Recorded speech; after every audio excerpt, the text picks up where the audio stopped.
falta de aterrizaje de los contenidos a la realidad colombiana. Y vamos a ver que esto es un hilo en todos los contenidos. Se enseñan 2 veces más las causas que las soluciones. Las actividades prácticas y teóricas en general se enfocan sobre todo sobre residuos y agua. Entonces, muchas veces lo que vemos es que en lugar de hacer educación a cambio climático, lo que hacen es educación ambiental, lo cual está bien, pero lo hacen pasar por educación a cambio climático cuando están haciendo separación de residuos o cuando están hablando del cuidado del agua, a veces por temas de racionamiento, entonces van a hablar del cuidado del agua, pero el tema del cambio climático es como exógeno, o sea, no hay una profundización. Eso es algo que vemos en todo el país y pues hay falta de conocimiento entre lo que es educación ambiental per se y educación al cambio climático. Más y más sobre los temas de cambio climático, la gente no consulta manuales escolares. Y de hecho consulta más un popurrí o digamos una mezcla de cosas que hay en internet, que pueden ser reportes perfectamente válidos, pero también identificamos unas fuentes que no son tan fidedignas en YouTube de algunos youtubers o tenemos también contenidos sensacionalistas que a veces carecen de base científica, ¿sí? Entonces eso también puede ser un problema, pero eso es la realidad. Entonces hay mucho más en internet que en texto. Y finalmente, pero eso es algo a nivel global que vemos, un test que hacemos en la población también es el caso, no es solamente los docentes colombianos, es que subestiman el consenso científico que existe sobre el cambio climático, ¿sí? Entonces tenemos la mitad de los docentes que piensa que los científicos están de acuerdo sobre el cambio climático, dicen que la mitad dice que el cambio climático existe, la otra mitad de los científicos dice que no existe, cuando sabemos que no es el caso. Tanto en publicaciones como en climatólogos, tenemos 98% o más que dicen que el cambio climático existe y es de origen humano. ¿Listo? También podemos hacer los mismos tipos de análisis estadístico viendo de qué depende el conocimiento de los docentes sobre cambio climático. Depende del hecho de que son de institución pública o que viven en la capital o que tienen posgrado, que son hombres o que tienen un estrato económico alto. Bueno, entonces eso lo miramos y nosotros teníamos una priori, teníamos una hipótesis. Pensábamos que si uno es de mayor edad, pues tiene mayor experiencia, entonces de pronto su conocimiento es más alto sobre estos temas. Si tiene más altos estudios, es posible que en promedio sepa más.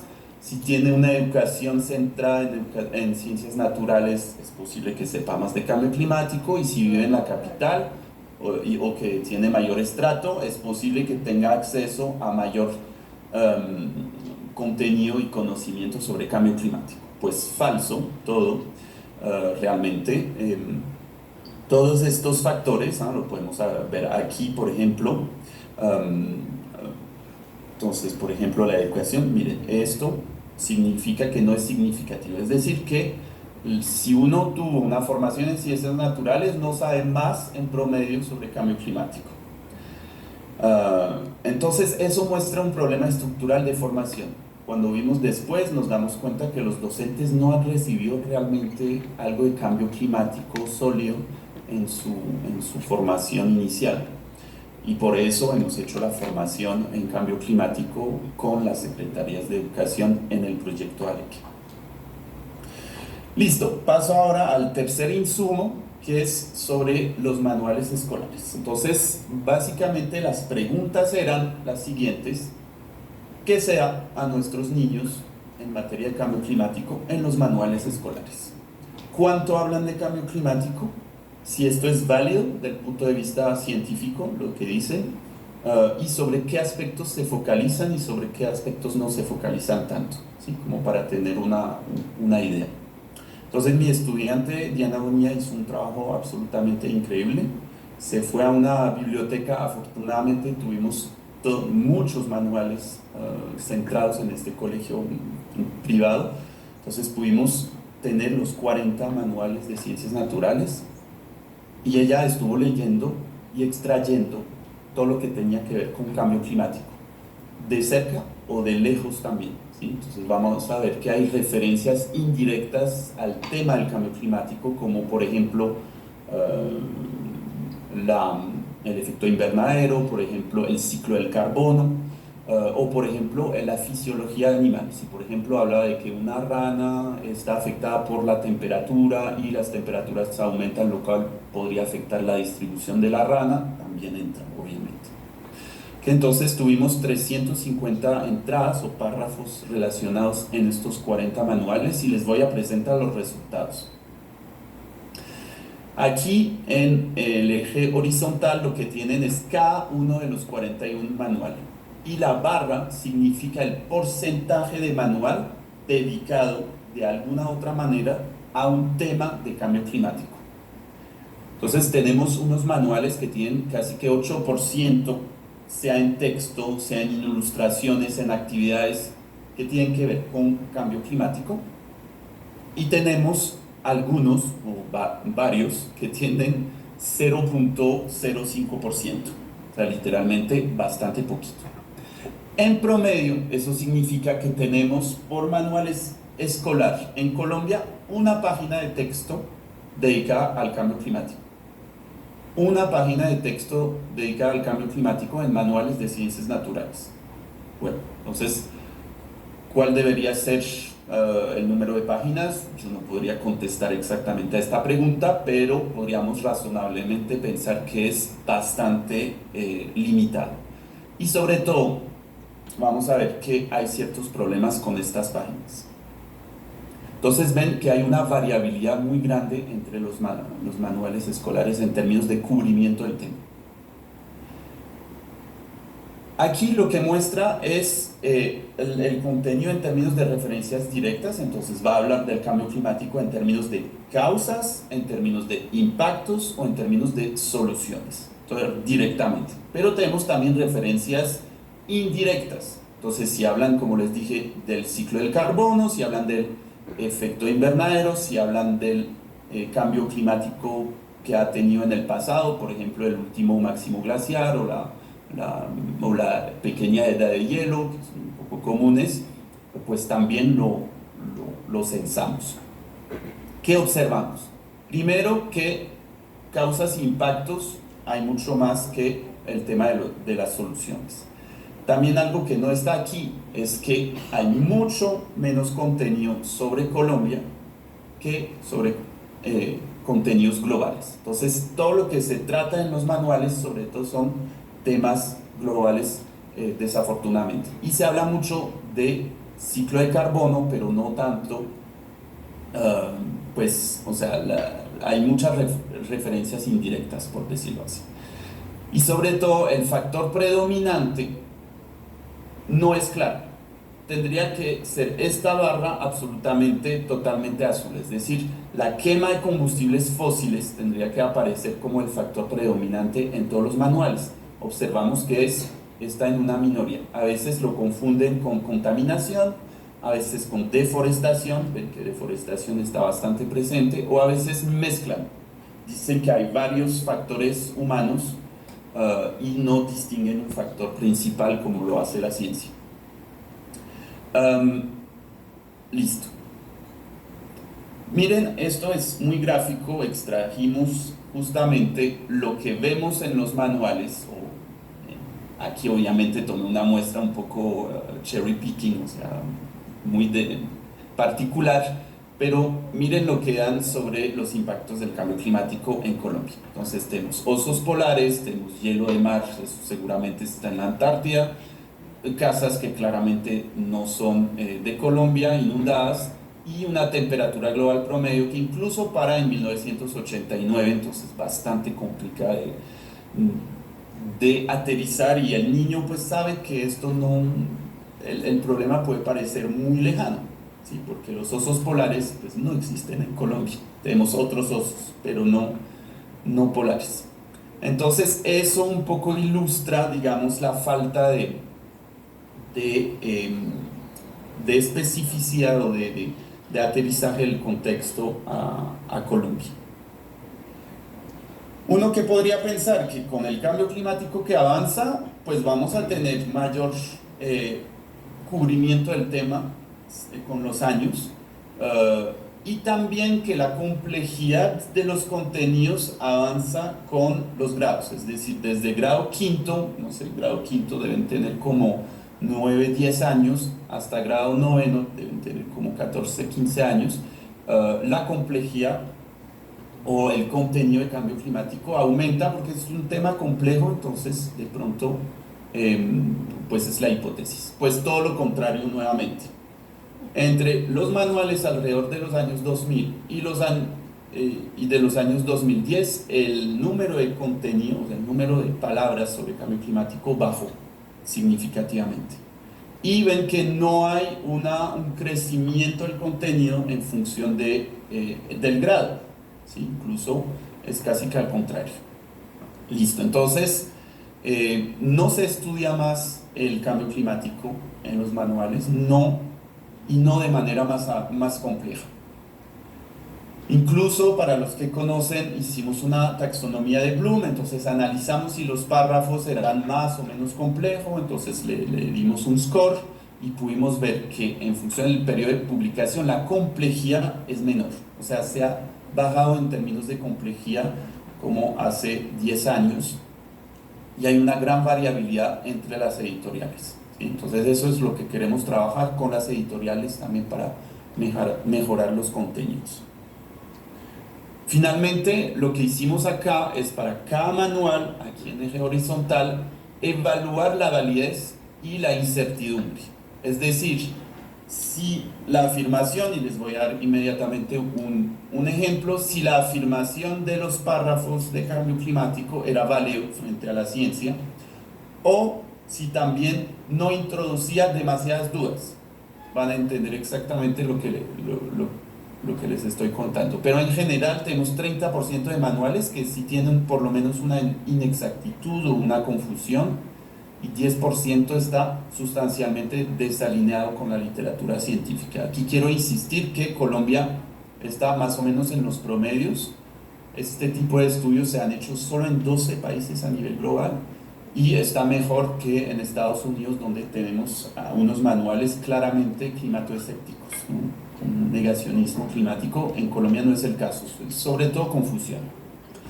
Entonces vean, por ejemplo, lo que tenemos como afirmaciones. Aquí, entre las 4, solo hay una que es correcta.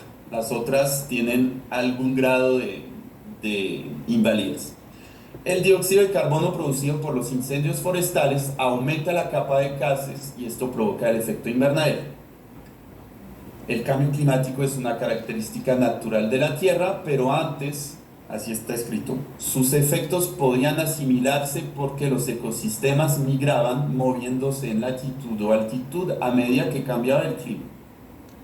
Bueno, tercero, el efecto invernadero es un fenómeno causado por el alto grado de contaminación del aire causado por el ser humano debido al monóxido de carbono y otros gases expulsados por millones de automóviles, bla, bla, bla.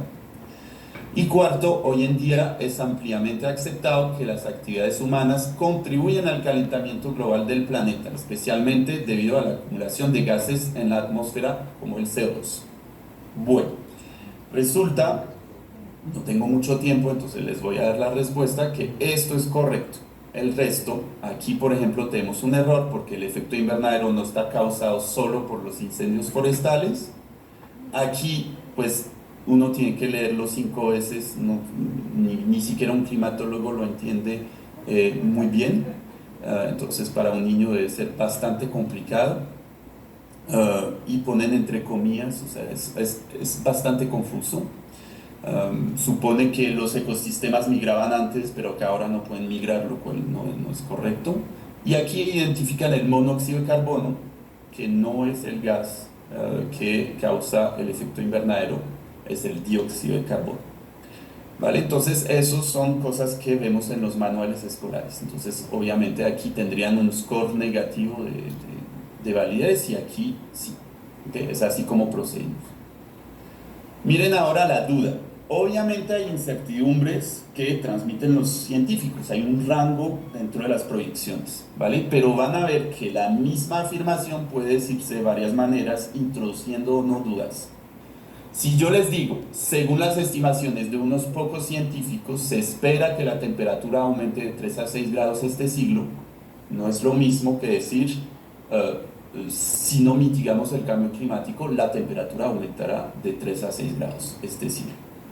O también encontramos la temperatura podría aumentar de 3 a 6 grados según algunos científicos, ¿vale? Entonces, esto hasta un niño es capaz de ver que hay cierto grado de duda, ¿no? Entonces, obviamente, lo que está más acorde con la literatura es esto, ¿ok? Esto introduce demasiadas dudas y permite pensar que es solamente un cuento chino, como decía algún presidente estadounidense. Listo, entonces, ¿qué identificamos? Les pido, bueno, a los organizadores 2, 3 minutos para acabar este tema, qué pena. Es que entre los manuales y